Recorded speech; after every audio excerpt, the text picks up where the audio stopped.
आखिर क्यों रहती थी एक लड़की एक भूत के साथ? तब सच्चाई पता चली तो सभी के उड़ गए होश। ये कहानी है लखनऊ की। तब एक लड़की आती है हॉस्टल में पढ़ने के लिए। उसके साथ काफ़ी दोस्त भी होते हैं जो कि अलग अलग कमरों में रह रहे होते हैं। यानी हर लड़की का अलग अलग कमरा होता है उनके रहने के लिए। और उस लड़की का नाम होता है प्रिया, जो कि 20 साल की थी। उसको 2-3 महीने हो जाते हैं पढ़ते पढ़ते हॉस्टल में। लेकिन एक समय ऐसा आता है कि उसके पास एक लड़की आती है। वो बोलती है कि दीदी मुझको आपके साथ रहना है। वो बोलती है कि दीदी मैं आपके साथ रूम शेयरिंग में रहना चाहती हूँ। मेरे पास इतना पैसा नहीं है कि मैं अपने लिए अलग से रूम लेकर रह सकूँ।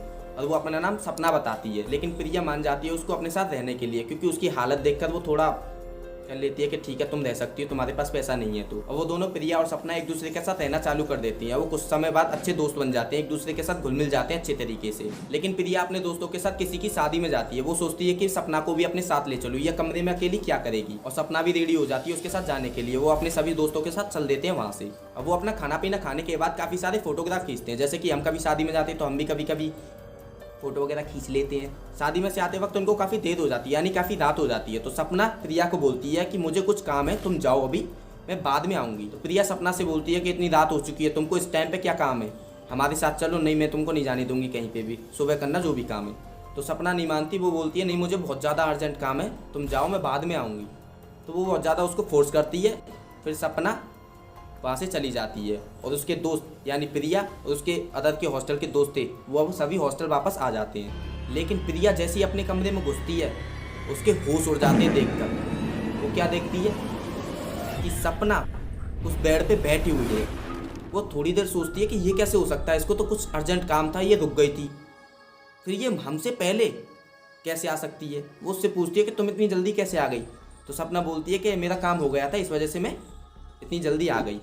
उसको थोड़ा सा शक होता है, लेकिन वो फॉरगेट कर देती है, कोई दिक्कत नहीं। फिर वो अपना नॉर्मल सो जाते हैं। और कुछ टाइम बाद प्रिया को भयानक भयानक रात को सपने आने लगते हैं कि कोई उसे मार रहा है, कोई उसे डरा रहा है, रात को कोई चुड़ैल आ रही है उसके सपने में।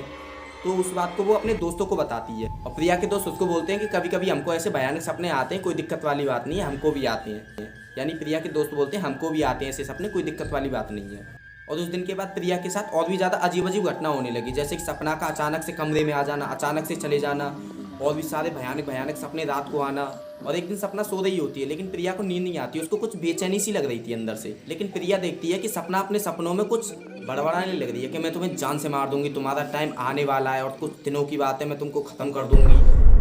कहती है ये क्या बोल रही है, ये शायद सपने में बड़बड़ा रही है। वो थोड़ा डर तो लगता है, लेकिन थोड़ा माइंड कर देती है, कोई दिक्कत नहीं। और कुछ टाइम बाद प्रिया को भी एक सपना आता है। वो देखती है कि कोई चुड़ैल यानी कोई भूतनी उसके सपने में आके बोल रही है कि तेरा टाइम नज़दीक आ गया, तू जल्द ही मरने वाली है।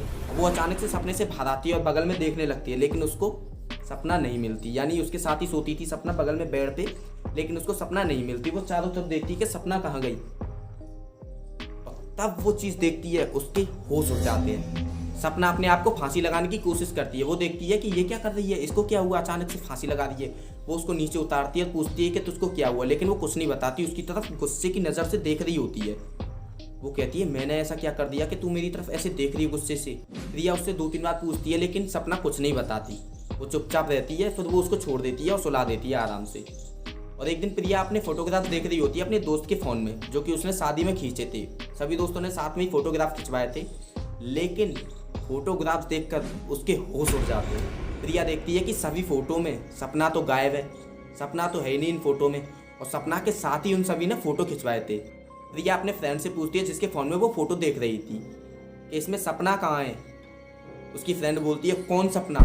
प्रिया उससे बोलती है वही सपना जो मेरे साथ हमेशा रहती है, मेरे कमरे में भी मेरे साथ रहती है, और हम शादी में एक साथ ही तो गए थे, और तुमने हमारे सभी फ़ोटो खींचे थे उसके साथ। उसकी फ्रेंड बोलती है कौन, तुम तो हमारे साथ अकेली शादी में गई थी। क्या बोल दिया, तुम पागल वागल तो नहीं हो रही हो, कई दिनों से बोल दिया हमारे सपने में ऐसे ऐसे सपने आ रहे हैं, भूत के आ रहे हैं, ये हो रहा है, मुझे लगता है कि तुम पागल हो गई हो। प्रिया बोलती है नहीं, मेरे साथ वो कमरे में रहती है, मेरे साथ आती है, खाती पीती है, और शादी में भी हम साथ गए थे। प्रिया की दोस्त उससे बोलती है कि तुम सच में पागल हो गई हो, तुम्हारे साथ कोई नहीं रहता, और तुम्हारे साथ कोई शादी में आया ही नहीं था, तुम अकेली थी, और हम ही सब दोस्त हैं, हमारे अलावा कोई नहीं रहता, और तुम्हारे कमरे में कौन है, तुम अकेली रहती हो हमेशा। और प्रिया अपनी दोस्त की बात सुनकर बहुत ज़्यादा डर जाती है। वो अपने टीचर के पास जाती है, उसको बताती है कि मेरे साथ एक लड़की रहती है, हम शादी में भी गए थे, और वो हमेशा मेरे साथ ही रहती है, उसने एक बार फांसी लगाने की कोशिश भी की थी, और ये बोल रही है कि तुम्हारे साथ कोई रहता ही नहीं है। वो अपने टीचर के साथ उस कमरे में जाते हैं, यानी प्रिया के कमरे में जाते हैं, और देखते हैं कौन लड़की है भाई। और वो वहाँ पर देखते हैं तो वहाँ पर कोई नहीं होता, मतलब पूरा कमरा खाली होता है और उसका मतलब सपना का एक भी कपड़ा कुछ भी सबूत नहीं होते, खाली वहाँ पर सामान था प्रिया का ही। और इस चीज़ को देखकर ना प्रिया के सच में होश उड़ जाते हैं कि वो एक भूत के साथ रह रही थी। मतलब सपना थी ना, वो सिर्फ प्रिया को ही दिखती थी, प्रिया के साथ रहती थी, खाती थी, पीती थी, हर जगह जाती थी। प्रिया के और किसी दोस्तों को सपना नहीं दिखती थी। ये सभी चीज़ देखने के बाद प्रिया बहुत ज़्यादा डर जाती है और अपने दोस्तों के साथ रहना चालू कर देती है। यानी और भी दोस्त थे ना उनके, तो उनके साथ उनके कमरे में रहना चालू कर देती है। और ये बात धीरे धीरे तब पूरे हॉस्टल में फैलती है, टीचर्स में फैलती है। तब पता चलता है कि जिस रूम में प्रिया रहती थी उस रूम में एक लड़की ने अपने आप को फांसी लगा ली थी, यानी अपने आप को हैंग आउट कर लिया था उस कमरे में। और वो लड़की कोई और नहीं, सपना ही होती है, जो कि उसने 2 साल पहले उस कमरे में फांसी लगाई थी। एक बार सपना अपने आप को फांसी लगा रही थी प्रिया के सामने। वो दिखाना चाहती थी सपना अपने आप को कि मैं किस तरीके से इस कमरे में मरी थी और तू भी इसी तरीके से इस कमरे में मरेगी। लेकिन उस टाइम पे वो समझ नहीं पाई। वो सोच रही थी कि ये अपने आप को फांसी लगा रही है, अपने आप को मारना चाहती है, लेकिन वो ऑलरेडी मरी हुई थी।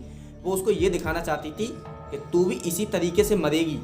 यहाँ पर ट्विस्ट तब आता है, तब पता चलता है कि सपना ने 2 मार्च 2000 को फांसी लगाई थी। और ये सभी चीज़ प्रिया को पता चलती है 1 मार्च 2005 को, यानी एक दिन पहले।